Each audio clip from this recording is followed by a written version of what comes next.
Good evening, everyone. It's your girl, Lala, and welcome to Living Life on Purpose. And as usual, we do have a great show lined up for you tonight. And you guys know I'm not in this studio by myself.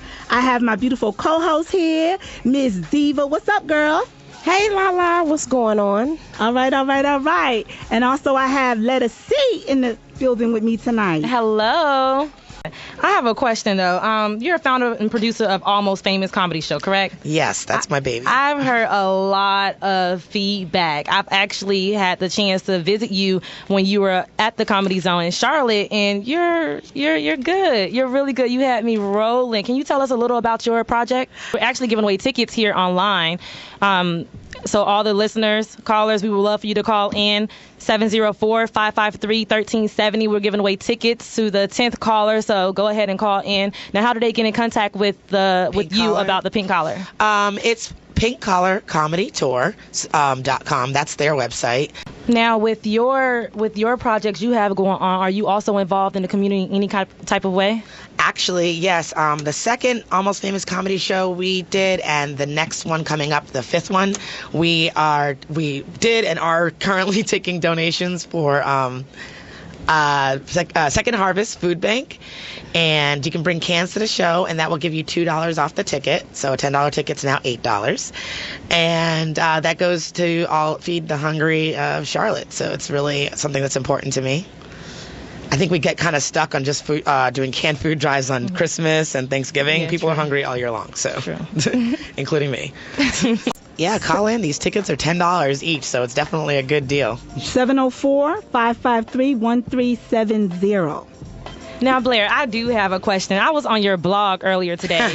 Yeah, I have to ask you. You have a couple of things listed here. Just because you can doesn't mean you should. And the one thing that stuck out to me was watch The View. Could you please explain to me, what is that all about? I have a list of things that said just because you can doesn't mean you should, like wear shorts or dance in public, which means, or try to cook. It's a lot of things that people are able to do, but they're not able to do it well. Okay, Blair, so you're having the Pink Collar Comedy Tour tomorrow night. You perform at the Comedy Zone regularly, and you produce Almost Famous comedy show. What else do you do? Run the world. No.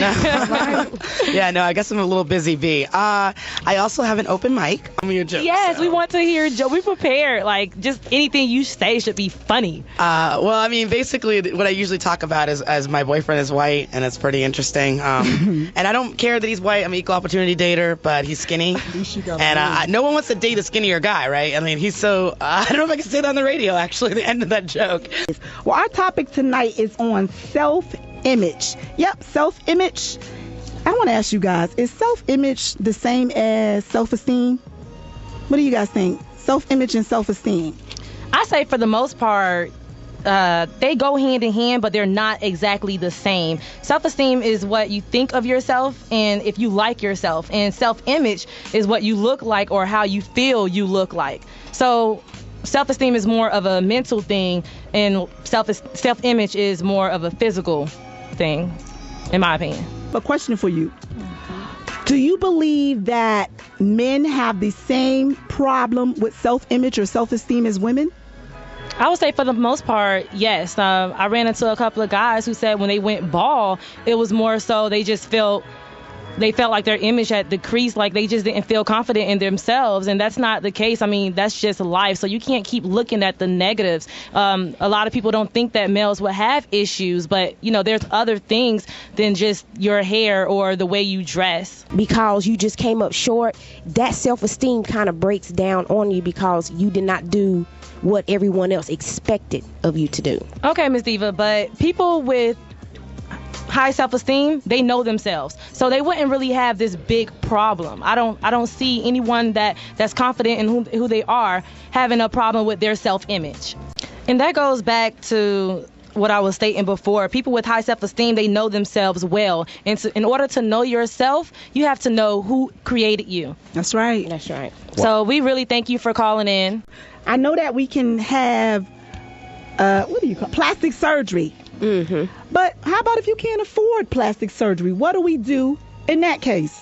What do you think, Miss Lettucey? For the most part, when she touched on learn to love yourself. Some people don't know how to do that. I know when I was coming up, it was like I thought I loved myself, although my mother loved me dearly, but I had to learn how to spend time with myself. I didn't need someone always there to tell me that I looked beautiful, to tell me that, I did something right. Spend time with myself and with God, and honestly, that's how I got through, and that's how I learned to love, myself and pull myself out of the negative and put myself in the positive of thinking great about myself.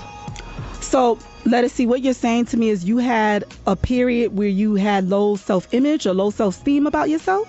It was more so, I guess, feeling alone in a point of time. And, just briefly, I was raised in a single mother home. So although she was single parent home, although she was there and supporting me and everything, I guess I still felt that void. So some children will grow up and have a void, and they don't know what to do, how to, feel about themselves, not having that father figure there and telling them that they are beautiful. So spending time alone with myself, whether it's writing or whether a hobby may be, then that's how I build up my self-esteem. Okay. Did your mom encourage you? Of course, yes, she always did. And that wasn't enough for you? No, to be honest, no, it wasn't. I was still searching for something. Mm-hmm. I was still searching for something. So I found it. Did you turn to a pimp? I'm just saying. I mean, people do crazy things.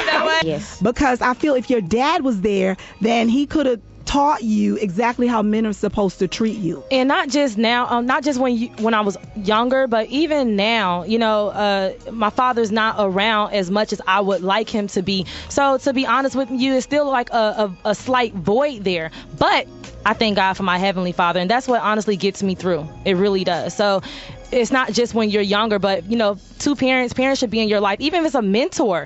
Because some parents are passed away, some parents are overseas, or whatever the case may be. Just having a mentor in your life and someone you can look up to and help you through any type of self-image issues. And I'm so glad you cleared that up, because everybody don't have the is fortunate enough to have two parents.